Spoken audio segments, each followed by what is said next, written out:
За сайн байцгаана уу та бүхэндээ өнөөдрийн мэндийг хүргэе. Өнөөдөр би та бүхэндээ өөрийнхөө англи хэлийг бидан сурсан бүх их сурвалжуудаа хуваалцахаар бэлдсэн байна. Хэрвээ та бүхэн миний өмнөх бичлэгүүдийг үзсэн бол би яг анх 18 таатай англи хэлийг анхан шатнаас нь эхлээ бидад сурж байсан. Тэр үдлаад ирэхээр яг YouTube-ээс би ч нэг англи хэлгүй юм чи монгол хэлээрээ англи хэл яаж сурах вэ гэдэг ингээд хангууд айгүй олон бичлэгүүд гарч ирдэг. Гэсэн хэдий ч гэсэндээ яг бүгдийг ингээд нэг дор бацчихсан. Яг эндээс ингэж сураарай гэсэн тийм бичлэг айгүй ховргоо олддог байсан.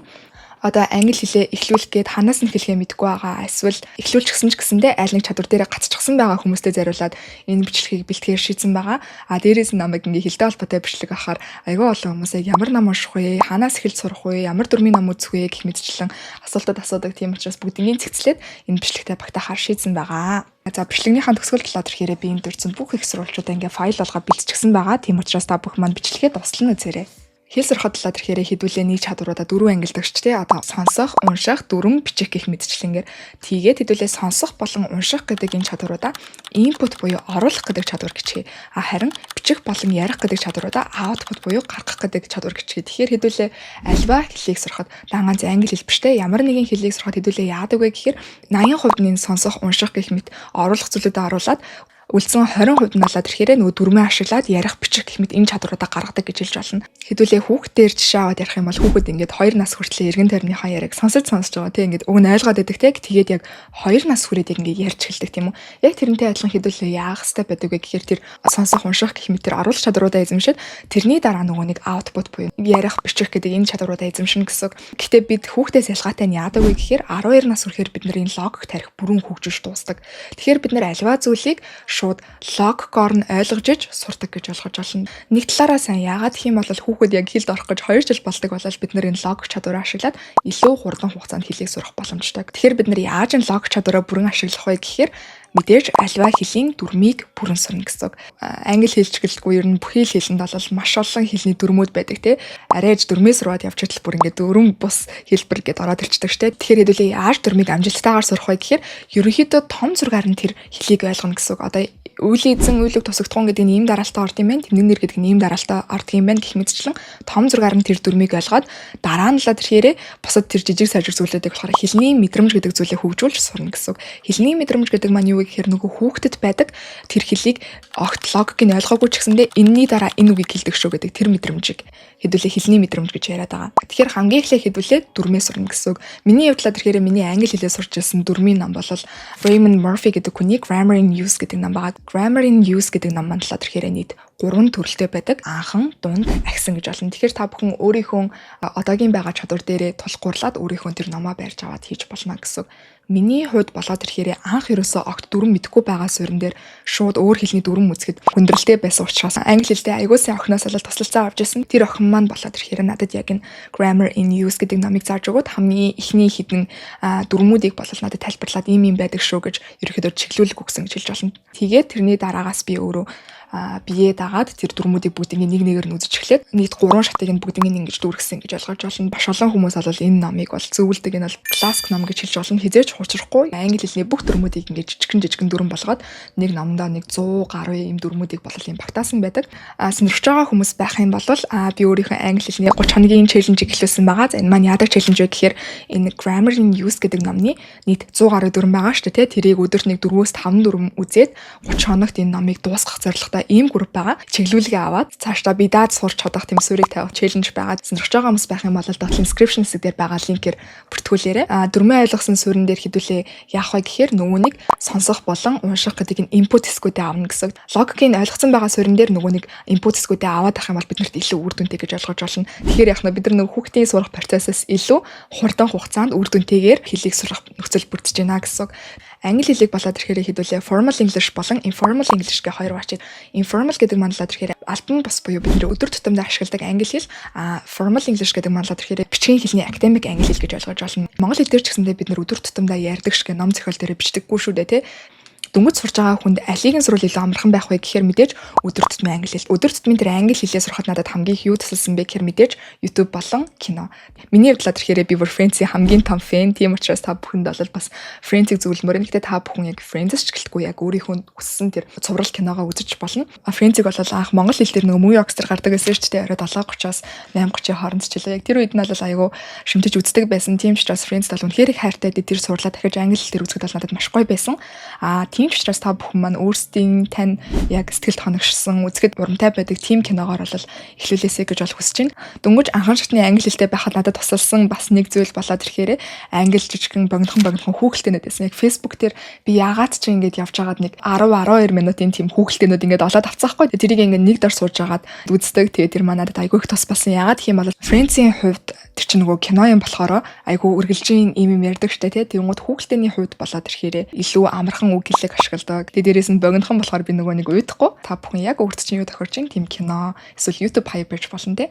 Тийм YouTube олж аваад тэр хүмүүсийг дагаж дуурайж ингэж ярьж үзээрэй. Хэрвээ та бүхэн Friends-ийг үзэх юм бол анги болгон дээр нь ярьдаг бүх скриптүүд нь те одоо тэр ярианууд нь бичмэл хэлбэрээр интернет дээр байдаг. Тэр бол үнэхээр гоё. Тэгэхээр ингэ сонсонгоо давхар ингэ тэрийг нь дуурайж ярих боломжтой гэсэн. Хэрвээ таны formal English буюу тэр өдөр тутмын албан бус англи хэлнийтэй сонсгол сайжирсан гэж бодож байх юм бол formal English буюу албан ёсны academic англи хэлний сонсголоо яаж сайжруулах вэ гэхээр миний хувьд надад BBC-гийн 6 Minute English гэдэг нэг тийм подкаст байдаг шүү дээ. Яг 6 минутын турш сонирхолтой сэдвүүдийн талаар барьж аваад ярьдаг. Тэр үед би яг англи хэлний IELTS-ийн шалгалтанд маш богино хугацаанд бэлтжижсэн болохоор бүр ингээд нэг цагийн уртаар тийм плейлистик тавиал бүр ингээд сонсдог байсан. 6 минутын урттай байдаг болохоор бас хүн уйдахгүй. Тэгээд яг миний чихний бөглөөс гарахад яг юу тусалсан бэ гэхээр анх би нөгөө нэг IELTS-ийн шалгалтанд бэлтжижсэн гэж ярьсан шүү дээ. IELTS-ийн шалгалтын тест тэгээд угаасаа нөгөө юу ч ойлгохгүй байгаа ч тийм. Яасан бэ гэхээр нөгөө нэг сонсгол хэсгийг 0.5 дээр тавиад артлынхаа скриптийг харангаа ингэж сонсож эхэлсэн. Тэгэнгүүт миний яг тэр үед ингээд чихний бөглөөс нэгдсэн юм шиг байгаа юм би яг тэгэж боддог. Тэгэж яг сонсож маш их дадлах хийсний үндсэн дээр бол миний тэр academic те formal English-ийн яг сонсгол бол сайжирсан байдаг юм аа. Тэгээ та бүхэнд ч гэсэн энэ арга тусалж магадгүй үнэхээр юу ч ойлгохгүй байх юм бол сонсож байгаа маа бүгдийг 0.5 дээр суваад сонсоод үз. Тэгээд ч ойлгохгүй байх юм бол тэр скриптийг хараа те бичээсийг харангаа ингэж сонсоод үзээрэй. За тэгээ мэдээж TED Talks байна. TED Talks бол хувь хүний хөгжилд бас маш их хэрэгтэй. Тэгээ дээрээс нь англи хэл сайжруулах боломж гэж бол хардаг. Одоогийн байдлаар бол би англи хэлээр подкастууд айгүйх сонсох дуртай. Тэгээ заримдаа тэр подкастуудаа та бүхэнд энэ сүгээрээ хуваалцдаг. Тийм учраас хэрвээ англи хэл тань тодорхой хэмжээнд сайжирчихсан гэж бодож байгаа бол англи хэл дээр 1-2 цагийн подкастууд сонсон аяж тийшээ яваарай гэж зөвлөж байна. Сонсголоор дамжуулж байгаа сонсголын чадвараа сайжруулахаас гадна тэр тухайн улсын соёл хоорондоо яаж харилцдаг. Одоо жишээлбэл солонгос хүмүүс гэх юм бол хоорондоо тийм хүндэтгэлтэй харьцахыг хичээдэг тий. Танихгүй хүн байсан ч гэсэндээ илүү хүндэтгэлийг ашиглаж ярьдаг бол англи хэлний талаар ихээр хүмүүс хоорондоо илүү тийм найз шиг тий яг нэг төвшөнд байгаа юм шиг ярихыг хичээдэг. Тэгэхээр тэр болгоныг бол сонсголоо бэлдэж байгаагаараа сурах боломжтой. Унших гэх юм бол хамгийн түрүүнд үг цээжлэх болол толгоонд орж ирж байгаа байх. Үг цээжлэхтэй холбоотой бол би тусдаа бичлэг хийж гисэн байгаа. Тийм учраас талаар бол дэлгэрэнгүй энэ бичлэг дээр бол ярихгүй өнгөрчээ. Би болохоор өглөөний уншлага явуулдаг. Өглөөний уншлага маань л тэрхээр 5-6 цагийн хооронд босоод англи хэл дээр академик нэг эссе уншаад дундаас нь шинэ үг цээжилдэг групп байгаа. Эссе уншиж шинэ үг цээжилснээрээ англи хэлний үгийг ингэж хоосон цээжлэх биш. Яг энэ өгүүлбэрт ямар утгаар ортын гэдэг талаас нь цээжлэх боломжтой. Дээрээс нь хэлний мэдрэмж гэдээ яриад байгаа шүү дээ. Өглөө өлийн хэлхэн дээрээ англи хэлний текст чангаар уншсанаар бидний хэлний мэдрэмжнээс маш том давуу талуудтай. Тэгэхээр 30 хоногийн туршид өглөө болгон ганцхан цаг англи хэлний эссе уншингаа англи хэлнийхаа төвшин сайжруулах хүсэлтэй хүмүүс байх юм бол доотлын description хэсэг дээр байгаа линкээр ороод үзээрэй. Унших бол ялцчгүй би нөгөө нэг IELTS-ийн шалгалтанд бэлтжижсэн болохоор academic англи хэлний эссе айгүй уншдаг байсан. Ялангуяа IELTS-ийн Cambridge-ийн ном байдаг. Энэ ном маань ч гэсэндээ манай уншлагын группт хэрэглэгддэг. Тэгэхээр бид нар ерөнхийдөө academic эссе уншаад явдаг гэж ойлгож байна. Судалгаанууд унших юм бол айгүй сайн одоо жишээлбэл яг технологийн салбарын судалгаа ч юм уу эсвэл яг эрүүл мэндийн салбарын судалгаа гих мэдчлэн яг нэг чиглэлтэй тийм судалгаанууд унших юм бол тэр чиглэлийн шинэ үгнүүдийг сурах боломжтой.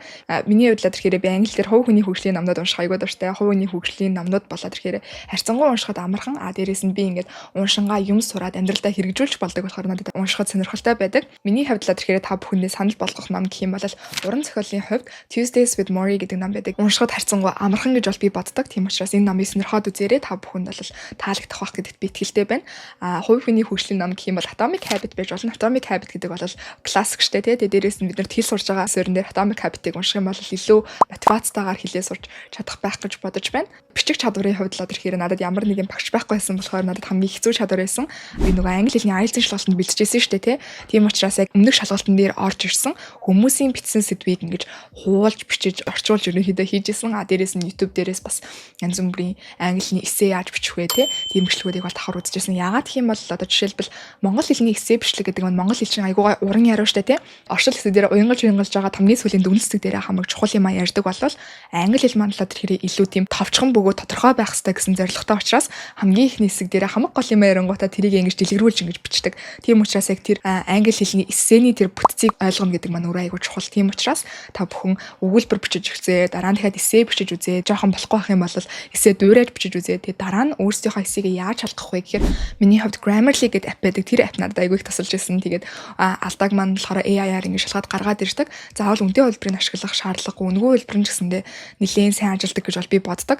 Тийм учраас та бүхэн Grammarly гэдэг аппаар өөрийнхөө эссегээ шалгаад бас үзээрэй. Ярих чадвар бол мэдээж хамгийн хэцүү чадваруудын нэг. Миний хувьд л тэрхээрээ би нэг өмнөх бас өөрийн хэл сурсан түүхээ хуваалцахдаа Coffee and Talkers гэж сургалтанд явж байсан. Тэр маань болохоор сарын 50,000-ын төлбөртэй тийм сургалт. Тэр надад маш их тус болсон. Тэгээд миний дүрмээ ашиглаж тийм ярих суурийг тавьсан. Гэтэ тэр үед бол би хангалттай сайн бол ярьдаггүй байсан. Гисэн хэдий ч гэсэндээ нөгөө нэг мөс хаглана гэж ярьдаг ч тий. Огт ярихгүй байгаагаас бол надад хамаагүй дээр байсан.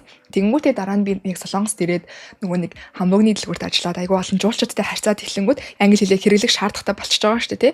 Тэгээд би ерөөсөө нэг сая ярьж чадахгүй дээ гэдээ өөртөө итгэлгүй байсан ч гэсэндээ аль үшээ би нөгөө дүрмийг мэддэг, үгийг мэддэг, би сонсоод ойлгодог байсан болохоор цаанаасаа л ерөөсөө ингээд яриад эхэлчихсэн. Тэгээд бүр өөрийгөө ингээд ярьж байгааг хүртэл ингээд гайхажсэн. Боломжтой бол speaking club явах, өөрийгөө боломжгүй хичээд авах юм бол өөрийнхөө бичлэгийг хийгээд ингээд 1 минут тийм туршны сэдвэр ингэж ярьж болно. Elsa Speak гэдэг бас тийм AI application гарчихсан байсан. Тэгэхээр та бүхэн тэрийг бас туршаад үзээрэй. Яг ярих гад эхлэнгүүд хамгийн хэцүү зүйл маань болоод ирэхээр мэдээж бидний дуудлага тий. Яг тэр улсын хүн шиг ярихгүй бол яана хүмүүс намайг шоолох үдэ гэсэн тийм санаа зовсон байдал байдаг. Гэхдээ миний хувьд болохоор би нэг аягүй олон өөрөөр улсын хүмүүстэй ингээл яриад өөрөөр улсын хүмүүсийг ингээ хааж хахад бүхэл улсын хүмүүс ялангуяа өөрийн улсын дархлаатай хүмүүс өөрсдийнх нь тэр аялгаа тухайн хэлний ингээ шингээж ярьдаг юм шиг санагдсан. Одоо жишээлбэл Солонгос хүмүүсийн англиар ярьдаг нэг өөр, Хятад хүмүүсийн англиар ярьдаг нэг өөр, Сингапур хүмүүсийн англиар ярьдаг нэг өөр гэх мэтчлэн гисэн хэдий ч гэснээр тэд нар хоорондоо англиар яриад ойлголцоод идэг тий. Хэл сурдаг, хэл сурахын зовлон мэддэг хүмүүс бол таныг англиар ярихад хизээч шүүмжлэхгүй. Тийм учраас өөрийнхөө дуудлагандаа битээ санаа зовоорой гэж хэлмээр байна. Хэрвээ настай адилхан жоохон хөгшрөөд англи хэл сурж байгаа хүмүүс байх юм бол яг тэр улсын дуудлагыг сурна гэдэг аюу хэцүү байдаг штэ тий.